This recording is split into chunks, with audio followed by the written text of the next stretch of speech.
The New Balance Fresh X Foam Vongo V5 is a running shoe for neutral runners or modest overpronators that love ample cushioning, a springy ride, subtle stability, and a lightweight frame that keeps your gait cycle nice and bright. While it's not perfect, it's pretty close.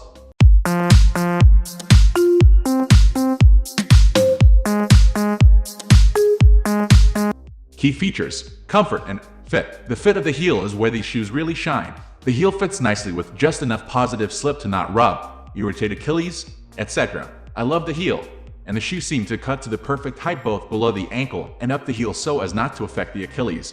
For me, the fit of these shoes was great, but I have very narrow feet. I walk right out of a loafer sometimes. That being said, even on my feet, the upper was snug where the lacing begins at the midfoot. Luckily, it was a great feeling for me, but I can see this being a serious cause of concern and potential pain for runners with wider feet or higher in step. Performance: I had a great time taking the New Balance Fresh X Foam Vongo V5 for a run. They're not perfect, but the issues that I had with these running shoes aren't deal breakers in the slightest. Classified as stability running shoes, I found that the stability features were weak. The medial post caused my feet to roll slightly inwards to the point that it felt that I was running on the insides of my feet.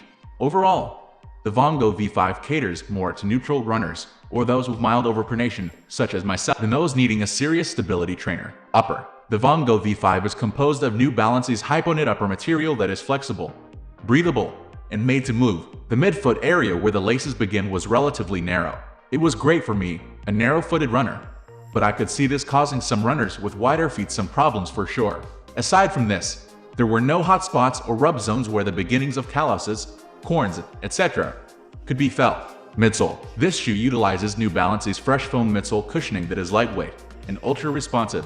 It also boasts a medial post to help with motion control, but I felt that this post made it feel like I was running on the inside of my feet. Overall, these shoes' midsole design really sprung you forward and were a welcomed improvement over the spring of the 6 GT 1010s I was running in. I was quite impressed by this aspect of the shoe. Break-in period: there was a brief break-in period during my first run, but they fit my feet like a glove after that. It might be a cliche way to describe it, but it's true. Honestly, I was a bit concerned after the first run out of the box. These shoes felt a little stiff, but after around 10 miles, they ran quite nicely, and the lingering issues I had with the shoes were based on their design and not their break-in period, stiffness, etc. I would say the only way you could do better on a break-in period than these shoes would be a make/model that ran perfectly right out of the box. Durability: these shoes could certainly perform over the typical distances I cover as a run.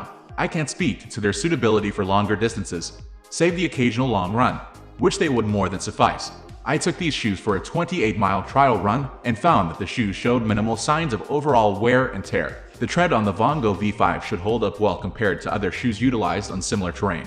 I noticed nothing that would cause concern when looking ahead to the days of having 100+ miles in these. Issues with this shoe: I overpronate, and one complaint I have with these Vongo V5s is the fact that they are meant to provide motion control. And even on flat surfaces, I sometimes felt like I was running on the insides of the feet to a degree I did not feel in my previous runners. As most overpronators know, you always sort of feel it, but there were times when I felt it more in these shoes. As with many running shoes, the toe is reinforced underneath the fabric upper, which over time, or given a few unlucky stumbles, could start to wear through, rip, etc. These shoes are cool looking, and nothing ruins cool looking shoes like a torn toe. I hope you found this video helpful. It's my pleasure if you are helped a little at least. If you have anything to query for, please comment us below. Thank you for watching this video.